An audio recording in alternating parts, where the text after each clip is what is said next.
Witam wszystkich bardzo serdecznie z tej strony Spichris. Trochę o świecie The Division i naszej ulubionej części, czyli The Division 2. Chyba ulubionej, nie? No wiadomo, nie każdy może uważa dwójkę za jakieś arcydzieło, ale myślę, że większość na chwilę obecną chyba grywa właśnie w ten tytuł, a nie część pierwszą. I jeżeli chodzi o rozwój, to wiadomo, jedynka już nie jest rozwijana, natomiast tutaj Ubisoft troszeczkę zaskoczył mnie, jeżeli chodzi o drugą część i na pięciolecie, że tak można powiedzieć, tutaj istnienia tej serii dał nam rumyk z nowościami, na którym ogłosił, że pojawi się DLC do drugiej części, co mnie akurat troszeczkę zaskoczyło. Nie spodziewałem się tego i myślę, że większość się nie spodziewała, że coś takiego jeszcze do tej gry zostanie wydane. Jak widać, nie porzucają tej serii, mimo tego, że w planach jest też The Division Heartland i myślałem, że na nim się tylko i wyłącznie skupią, ale okazuje się, że jednak coś od nich dostaniemy. Dostaliśmy w ogóle rozpiskę sezonów i będą 4 sezony, pomieszanych ze starociami oczywiście, czyli sezony na początek raczej będą zbliżone, tutaj się nic nie zmieni. Dostaniemy nowy tryb, który będzie polegał na tym, że zaczynać będziemy tak jakby od zera i przebijać się przez kolejne jakieś hordy nieprzyjaciół w stylu roguelike, coś takiego. I to będzie Descent Mode, jeżeli chodzi o The Division, i pojawi się z Broken Wings, czyli tym pierwszym sezonem, który ma wystartować prawdopodobnie w czerwcu, jeśli nie będzie jakiejś obsuwy. Dzisiaj po południu, znaczy w momencie jak nagrywam ten film to jest jeszcze jutro, ale jak wy go obejrzycie to raczej będzie już dzisiaj. Dzisiaj po południu ten tryb będzie do przetestowania na PTS-ie, być może się skuszę i nie obiecuję, ale jest szansa, że pojawi się jakiś live z tego dodatku. Oczywiście pojawią się też nowe jakieś tam, wiecie, rzeczy do kupienia i tak dalej. Niektórzy bardzo lubią tam przybieranki, więc sobie będą mogli gustować w nowych skinach. Co jeszcze? Odbudujemy zamek, czyli to miejsce, które zostało wcześniej oczywiście zniszczone i wszyscy, myślę, może nie wszyscy, ale większość graczy, która grała i interesowała się fabułą, była zawiedziona tym, że tego miejsca nie odbudowujemy. Robimy inne, tego akurat nie odbudowujemy. Tutaj będzie już wprowadzona ta możliwość odbudowania tego zamku. W sezonie drugim dalej będziemy rozbudowywać zamek. Dojdą nam incursions, czyli takie misje o trudności zbliżonej do rajdów. Jeżeli ktoś się tym chce bardziej zainteresować, to odsyłam do jedynki, tam coś takiego właśnie występowało. W sezonie trzecim wrócimy do Nowego Jorku. Podobno ma być ciekawie, jak to będzie wyglądało w rzeczywistości. No cóż, tak naprawdę zobaczymy. No i sezon czwarty, czyli ten czarny diament. Zobaczymy, czy ten sezon faktycznie będzie diamentem. Wprowadzi właśnie nowe DLC z nową fabułą, nowy rodzaj sezonów. Za dużo o tych rzeczach niestety nie powiedziano, nie pokazano, nie powiedziano. Ciężko powiedzieć, czym tak naprawdę będą się różnimy. Na to będziemy musieli najwyraźniej poczekać. Skupiono się przede wszystkim na pierwszych 2 sezonach i o nich najwięcej było tutaj w materiale, który możecie sobie obejrzeć już na zakończenie. Nagrałem sobie go na wszelki wypadek. Możecie sobie obejrzeć na zakończenie. Po mojej gadce, jak kogoś interesuje, to oczywiście może przewinąć, gdzieś tam jest znacznik czasowy, to sobie klikniecie. Jeżeli chodzi o Heartland, myślałem w ogóle, że oni się na tym skupią teraz i to będą rozwijać, to taka najciekawsza chyba rzecz, która wielu interesuje, to będzie za darmo. To będzie całkowicie za darmo i myślę, że masa graczy się na to przerzuci i będzie chciała sprawdzić, jak to będzie wyglądać, kiedy nie podano i w sumie nie wiadomo. Miało być już w tamtym roku i nie ma do tej pory. W sumie nie wiem, czy nawet wcześniej nie miało być. Ja pamiętam, że się troszkę z tego śmiałem, że poczekamy do 2024 albo i dłużej. Mam nadzieję, że będzie jednak wcześniej, ale znacie Ubisoft, on ma ciągle jakieś obsuwy, ciągle jakieś problemy, więc z tą serią, więc tutaj nic nadzwyczajnego. Natomiast jeżeli chodzi o samą grę, no to dostaniemy PvP, tak, dobrze mówię. Czyli gracze kontra AI kontra gracze. Będą 2 tryby tak naprawdę do wyboru. Jeden typowo PvE, a drugi już taki łączony przeciwko innym graczom. I będziemy walczyć w niewielkim miasteczku. Oczywiście wszystko zbliżone do tego, co znaliśmy wcześniej, czyli rozbudowujemy postać, zbieramy sprzęt i tak dalej. Tylko że podejście troszeczkę inne, bo na arenach chyba tam do 40 osób będzie można walczyć i tak będziemy to działać. Co z tego wyjdzie? No ciężko powiedzieć, bo to wygląda na jak taki jedną dużą strefę mroku, po prostu całe miasteczko zamienione, z tym, że czy one będzie się mocno odróżnić od tamtych stref mroku z poprzednich części, oprócz wielkości. Ciężko mi tak naprawdę powiedzieć. Zobaczymy, jakie tam tryby w ogóle dokładnie rozgrywki wejdą, jak to będzie się odbywało. Wiem, że wracają, zresztą tutaj w filmikach zobaczycie, wracają maski, które będzie trzeba używać, zakładać, żeby tam wejść do stref skażonych. Jak to graliście wcześniej w jedynkę, to na pewno coś takiego pamiętacie. Tutaj w dwójce tego nie uświadczamy. No cóż, no myślę, że to rok zapowiada się ciekawie dla fanów serii. Może nie jest to coś, czego byśmy do końca oczekiwali. Wielu aspektów na pewno nie ma się co spodziewać tego, że w ogóle cały system tej gry całkowicie dla nas przebudują, że coś jeszcze mocno zmienią. Wprowadzają jakieś nowości, pracują nad nią. To jest akurat plus, że tego w ogóle nie porzucili, ale czy to będzie na tyle ciekawe, żeby tam wrócić, to się okaże. Ja na te beta testy do Heartlanda się zapisałem. Czy mi się uda do nich dostać? Nie wiem. Jeśli się uda, może coś nagram, jak akurat będę tutaj dostępny. Jak wiecie, na pewno ostatnio prawie mnie nie ma, właściwie nie było. Teraz troszeczkę mam dostęp do kompa, coś tam podziałam.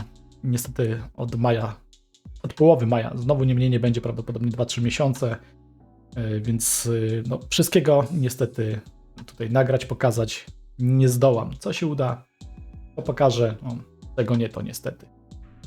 Takie życie, to mówią. Życzę miłego oglądania reszty. Może akurat kogoś to też zainteresuje, co tam jeszcze opowiadali, a co przeoczyłem. Trzymajcie się, do usłyszenia. Hej!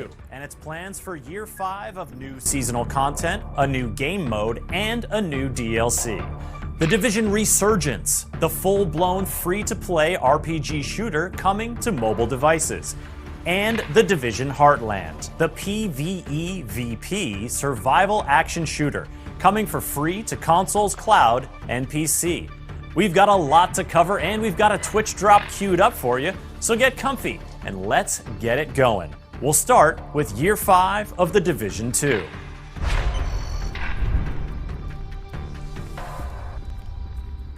It'll start with Season 1, Broken Wings, which is bringing a new twist on manhunts and introducing a new game mode called Descent. Now, I think a new game mode calls for a new game mode trailer, and what do you know? I've got one right here.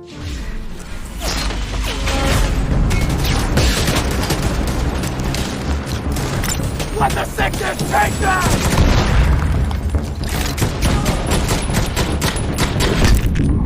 The Division trained you to operate at your limits. This simulation will push you beyond them. But I'm confident in your abilities. Simulation restart.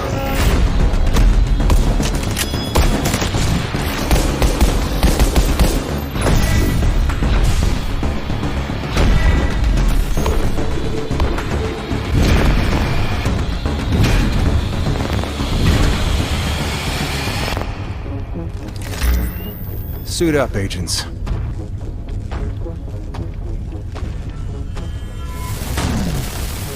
It's time to see what you're capable of.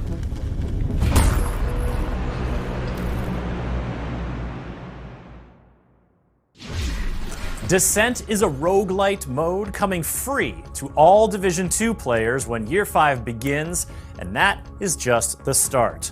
Back to the roadmap, you can see in Season 1 the start of a multi-season rebuild of the Castle Settlement that'll bring the devastated landmark back to life with renewed purpose. Season 2 will bring a challenging new incursion as you venture out to the Merit Estate to confront the cleaners. And in Season 3, it's back to New York City for the holidays and new revelations about Aaron Keener and his rogues. And then, in Season 4, new story DLC with new zones, new main missions, and a whole new endgame structure. Keep in mind that each season will also continue to introduce new manhunts, leagues, and events, and while you'll still need the Warlords of New York expansion for most of this content, the new Descent mode will be free for all agents. You may have noticed the apparel events running throughout Year 5 as well. These will bring a bunch of new fits, as well as the return of familiar favorites.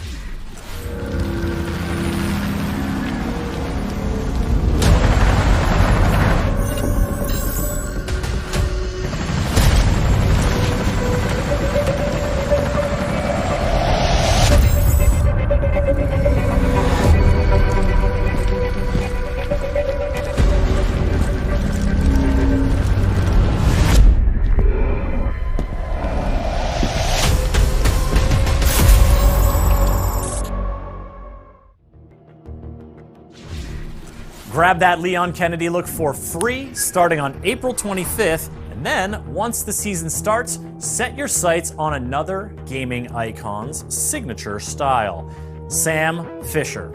As part of the premium pass for Season 1 Broken Wings, you'll be able to unlock pieces of the Splinter Cell apparel to help you Fifth Freedom your way all throughout DC and NYC.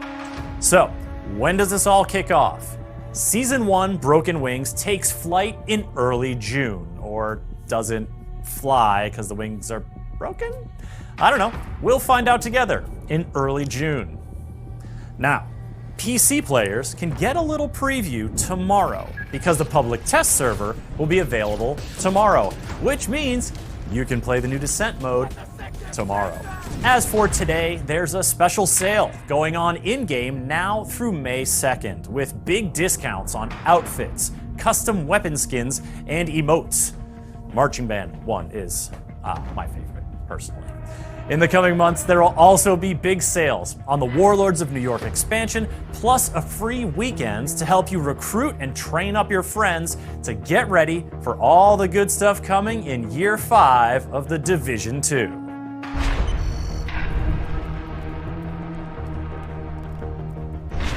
The Division Resurgence is bringing a full-fledged Division experience to Android and iOS devices. We're talking campaign, solo, and co-op, new signature weapons, new gadgets, new enemy factions, a new storyline that bridges the gap between the Division and the Division 2.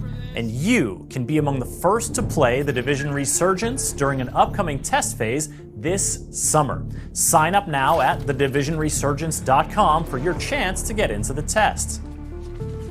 Go ahead, just open up a new tab, get in there, sign up. You know, if you play, you can unlock a special JTF outfit for use when the full game launches. That's right, sign up. Oh, we gotta keep going. Okay folks, thedivisionresurgence.com, you know where to go, you're all set.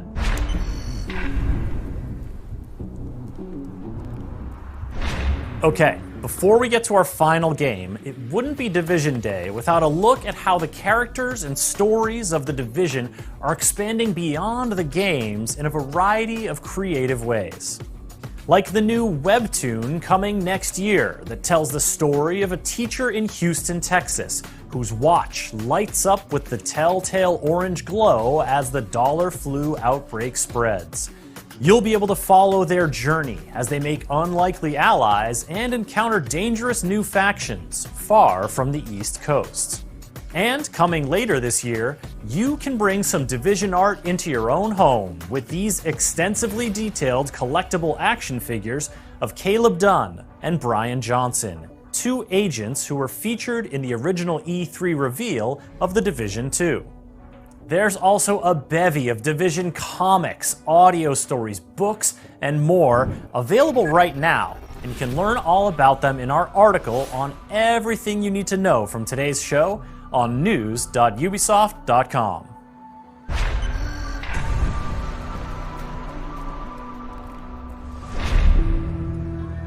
Welcome to Silver Creek, a sweet little town in middle America. You know the kind. Pumpkin patches, apple pies, and the best damn cup of coffee you'll ever have. Silver Creek was perfect, up until it wasn't. The green poison changed everything for everyone.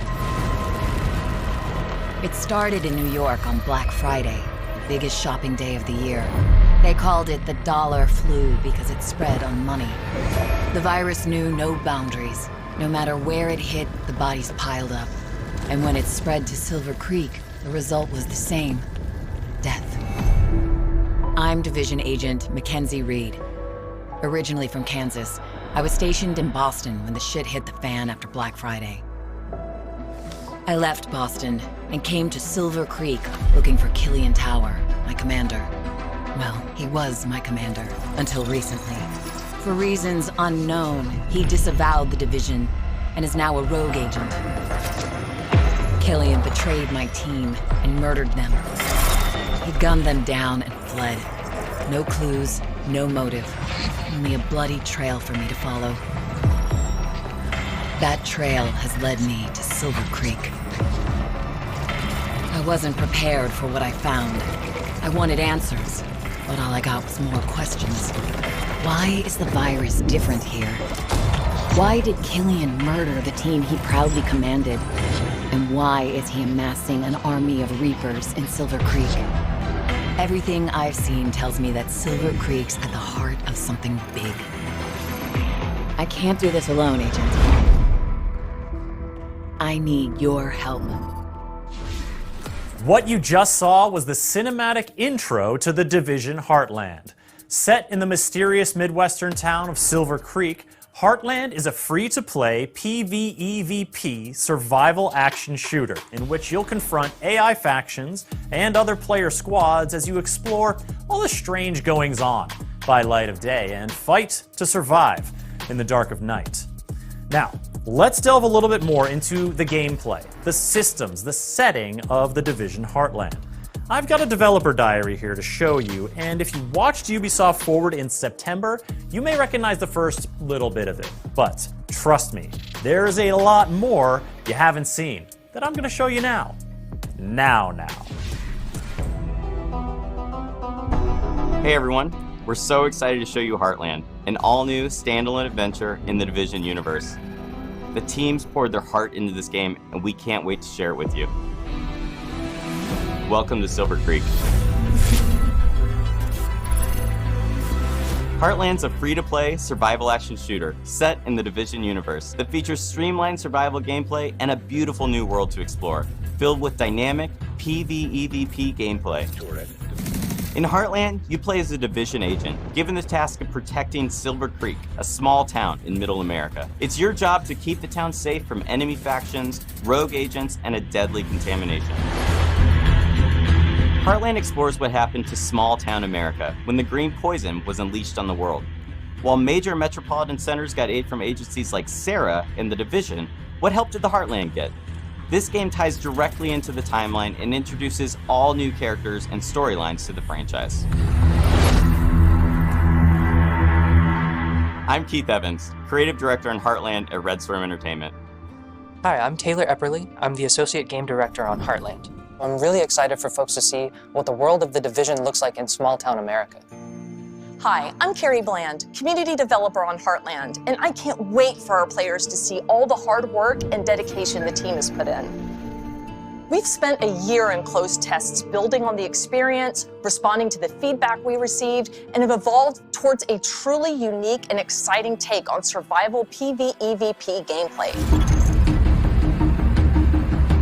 Heartland launches with a robust experience for players on day one. The player's first task is to help Mackenzie Reed get Silver Creek's base of operations back up and running. Players will be tasked with completing a set of missions and projects, all focused on the goals of exploring the town and gathering the supplies necessary to help prepare the base of operations. Every mission completed gives players the tools and strength necessary to survive. Silver Creek is a hostile environment filled with deadly contamination, roaming enemy hordes, and the looming threat of sickness and dehydration. Players will have to be prepared if they hope to survive a full day in the town. As day turns to night, Silver Creek is sent into high alert. the survival threat increases, and dangerous PvEVP from rogue players and AI is introduced. Night is a deadly sandbox filled with unexpected threats, but there is that constant carrot of great rewards. As players progress, they unlock the ability to select one of 3 active classes. Every class brings something unique to the table, from the survivalist ability to highlight loot behind walls, to the weapons expert ability to craft and deploy an assault turret. Combining these classes in a squad helps you overcome Silver Creek's toughest challenges. Where one teammate might be falling behind, you really want to make sure that you're picking up that weight. Talking together and working as a true unit is the best way to make sure you're successful in Silver Creek. Heartland features a deadly and unpredictable contamination that makes every trip into Silver Creek unique. To help you in your journey, you'll be able to fabricate supplies, prepare your go bag for each new day, making sure you can achieve even the toughest goals. The contamination shapes the areas of the map that are easily accessible, and using a filter protects agents from the contamination, but the filter depletes pretty quickly inside the contaminated areas. So depending on how many filters you have on hand, you might decide to head into a contaminated area and get some loot that other folks passed up. There's also the ever-present threat of dehydration. Dehydration can slow you down, so you really have to keep an eye out for fresh, non-contaminated water when you're out in Silver Creek. Try to be as prepared as possible. You're gonna want to set yourself up for success out there. But if you do find yourself a little underprepared, hopefully you have a teammate that'll let you crawl inside their backpack. Who knows, maybe they have juice boxes in there. In Silver Creek, shade agents are using the rocket rink and abandoned roller skating rink as their base of operations. For the first time in the Division, the entire base of operations is a shared space. You can socialize, form a group, customize your character, and prep for your next operation. Each session begins and ends in the base of operations, and you'll be talking to Carmelita, Kevin, and Mackenzie quite often. Each time players exfiltrate back to their base of operations, they take the materials and gear they've collected and store it in their personal armory to help them prepare for future days in the town. When you're going up against rogue agents, you kind of get into a bit of a cat or mouse situation. For me, I'm definitely more of a mouse. You don't have to worry about rogue agents if they can't see you. There's a couple different strategies you can use against rogue players. I love using Heartland's class skills to set up ambushes, coordinating with my teammates to make sure we're repairing our armor as needed. And then when the shooting's done, I love looking through their loot and taking all the good stuff. Heartland will be a living game. The stories we tell on day one are just the beginning. We can't wait for players to dive in and take this journey with us. We're thrilled to take the next step as we enter our testing phase. Our community team will be looking at feedback shared across social channels and on our official forums, while we evolve our game together with our community, shaping the long-term Heartland experience. The team is committed to creating the best possible experience for our players, and the community is invaluable in helping make that happen. I really think we've created something that the original survival players will recognize, while also innovating with open world operations, dynamic contamination. The team here at Red Storm is proud and feel we're really onto something. Heartland feels fresh and distinct while still feeling at home alongside the other amazing games in this universe. Thank you for taking this journey with us. We can't wait to have you join us in Silver Creek.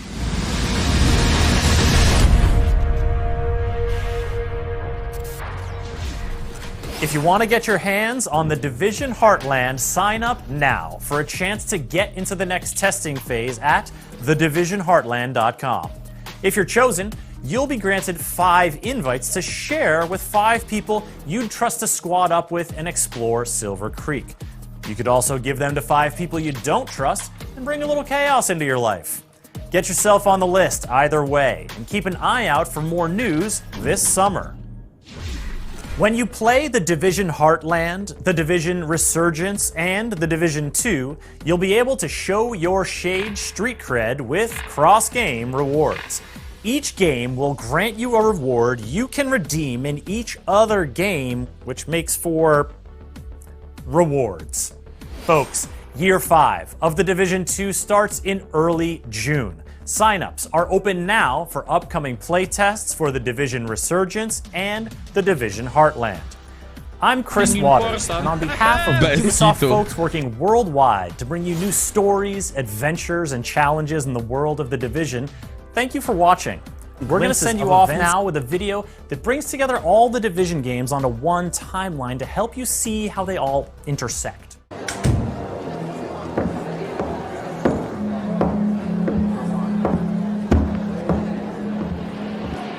Agents, as new recruits to the Strategic Homeland Division, it is my job to bring you up to speed with what's happened. So pay attention closely, as we don't have much time. In late November, a man-made disease called the green poison was unleashed into Manhattan on one of retail's busiest days of the year, Black Friday. By early December, New York was brought to its knees. The world watched closely as the events unfold. Ultimately, Presidential Directive 51 was executed, and the agents were activated to protect civilians and key locations. It wasn't long before reports started pouring in from first-wave agents about the unimaginable levels of chaos that they were witnessing. Among other missions, first-wave agents are tasked with escorting a local community leader to safety, but find themselves coming to the aid of the Trinity Church, which is under attack by raiders. They arrived, but were too late. The group had already left, and had taken a number of key medical personnel with them as hostages. The agents were able to catch up with the raiders on Liberty Island, but this came at a cost. They continued to fight the growing violence in an attempt to restore order to the city, but within days, contact with the entire Division team in New York was lost. In early January, a new wave of Division agents in the District of Columbia, Washington, D.C., was activated by the President. Food and gas shortages, combined with widespread power outages, created citywide rioting and looting. High-level government officials are relocated to secure sites around the country. After suffering heavy losses on their way into the area, the second wave begins clearing the hostile presence alongside the JTF. The effects of the dollar flu is now being felt across the globe as it continued to spread. Late January, a unit of Division agents are sent to a small town in the middle of the US called Silver Creek. Their mission was to quickly and quietly secure and protect a high-value government seed storage complex in the city. Early February, the city of Boston falls. Massachusetts agents are activated. In Washington, D.C., the situation continued to get worse. The broken chain of command in the US military caused troops to be thrown into crisis. There were desertions, widespread deaths, and the uprisings of hostile factions were starting to get out of control. Early to mid-February, first-wave agents who survived the early events of the New York City outbreak find themselves at the Manhattan base of operations. They go on to continue their mission of saving what remains and help in protecting the new peaceful civilian settlements that were starting to pop up throughout the city. It is at this time that they also encounter a new menace that has been plaguing the city, calling themselves Freemen. In March, Silver Creek's power grid went offline, but was subsequently brought back up with the help of the Nelson Botanical Conservatory. By mid-March, following a series of riots, Silver Creek city centre is barricaded to keep future refugees at arm's length.